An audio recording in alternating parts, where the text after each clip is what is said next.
about talking to people that I don't know that are from like a different culture than me and that speak a different language. So I'm a little bit socially awkward to begin with, and so I'm afraid that that's going to hinder me even more. But praying about it, and we'll see how it goes. I'm most excited about going to school with the kids in Poland and seeing what it's like and seeing what God is going to do through us while we're there.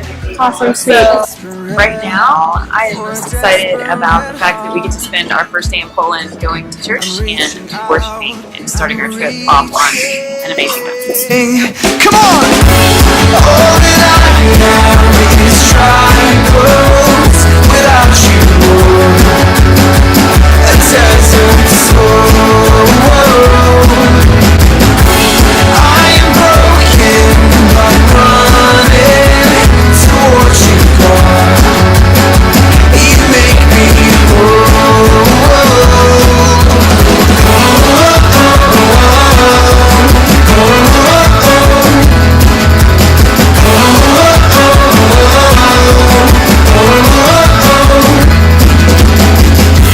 I'm lost without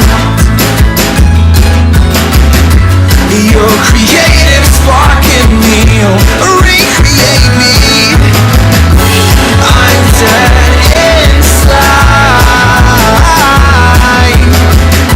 unless your resurrection stays. I'm desperate for a desperate heart. I'm reaching out, I'm